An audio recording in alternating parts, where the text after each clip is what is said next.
जी sir, नमस्कार। नमस्कार sir. बताइए क्या-क्या समस्याएँ थी आपकी? क्या-क्या सॉल्यूशन मिला? क्या आपका एक्सपीरियंस रहा आयुर्वेद के प्रति? स्पेशली क्षारकर्मा के लिए? जी। सर 2015 में मैं डायग्नोज़ हुआ था कि मेरी नाक का जो मांस है वो बढ़ा हुआ है। तो मैंने सबसे पहले तो नॉर्मली ईएनटी को दिखाया था। तो उन्होंने स्टेरॉइड्स स्प्रे और कुछ टैबलेट्स उन्होंने चलाई थी। तो उनसे रिलीफ़ होता था, सिर्फ़ तब तक होता था जब तक मैं टैबलेट और स्प्रे लेता था। बट वो मुझे और ज़्यादा नुकसान करने लग गई क्योंकि उसकी मुझे हैबिट बनने लगी थी। मुझे ऐसा लगता था कि जैसे जब मैं स्प्रे नहीं लूँगा या टैबलेट्स नहीं खाऊँगा, तो मैं स्मेल कर ही नहीं सकता था। तो फिर दोबारा से जब मैं अपोलो हॉस्पिटल सरिता विहार में जो है वहाँ पे मैंने ट्रीटमेंट करवाया था, तो वहाँ पे एक सीनियर ईएनटी स्पेशलिस्ट ने मुझे बोला कि आपको ऑपरेट कराना पड़ेगा। और उन्होंने क्लियरली ये बोल दिया था क्योंकि मैं रेफ़रेंस के थ्रू गया था, तो उन्होंने क्लियरली बोल दिया था कि ऑपरेट करवा तो आप लोगे, लेकिन उससे श्योरिटी नहीं है कि आपकी स्मेल सेंस वापस आ जाएगी और आपका ये एक बार में ठीक हो जाएगा। हम इसको टाइम टू टाइम डायग्नोज़ करेंगे और कभी भी दोबारा जब ग्रोथ होगी, रीग्रोथ होगी, तो दोबारा आपको ऑपरेट करवाना ही पड़ेगा। तो फिर ये परमानेंट सॉल्यूशन ही था।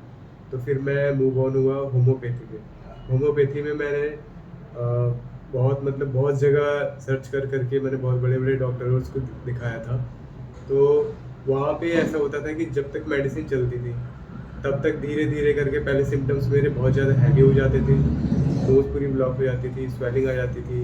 यहाँ पे ऐसा लगता था कि जैसे कुछ फ्लैश, कुछ मांस जैसा जमा हो रहा है।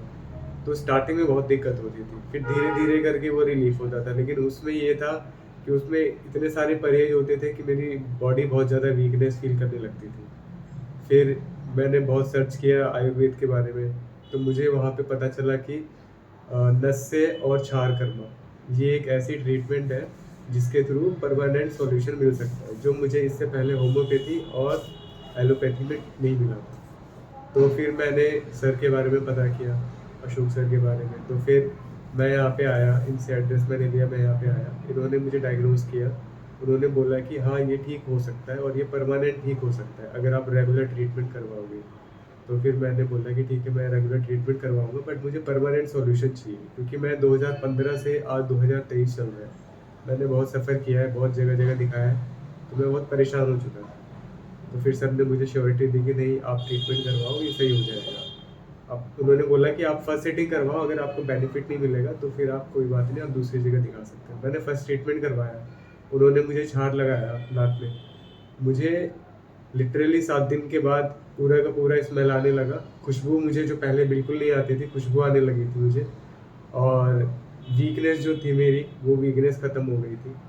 तो तब से मैं सर के पास रेगुलर ट्रीटमेंट करवा रहा हूँ अभी और मुझे बहुत बेनिफिट है। पहले कभी भी मौसम चेंज होता था तो बहुत बहुत ज़्यादा पॉलिप्स मेरा यहाँ तक इंक्रीज़ हो जाता था और पूरा ये फ्लैश यहाँ पे फेस के अंदर में स्वेलिंग सी लगती थी और स्मेल बिल्कुल ही चली जाती थी।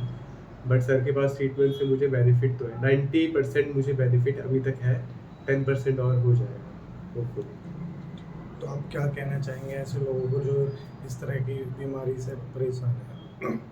सर, यहाँ पे इंडिया के अंदर में मोस्टली बहुत सारे ऐसे लोग हैं जो ऐसी सेम सिचुएशन से गुज़र रहे हैं और मेरे पास भी जैसे वीडियोज़ में मैंने कहीं-कहीं कमेंट भी डाला हुआ था, तो मेरे पास 2-3 रैंडमली कॉल भी आए, तो मैंने उनको आपके बारे में बताया, आपका नंबर भी दिया था मैंने एक को। एक का तो एक की बच्ची थी, उसको साइनस की प्रॉब्लम थी, तो मैंने आपका डायरेक्ट नंबर दिया था, मैंने बोला था आप इनसे एक बार ट्रीटमेंट कराओ। मुझे बेनिफिट मिला है, आपको भी ज़रूर बेनिफिट मिलेगा। और जितने भी ऐसे लोग हैं जिनको ऐसी प्रॉब्लम है नेज़ल पॉलिप्स की या साइनस की, तो क्षारकर्मा के थ्रू ये ठीक हो सकता है और इसका परमानेंट सॉल्यूशन सिर्फ़ और सिर्फ़ आयुर्वेद है। Thank you sir. Thank you.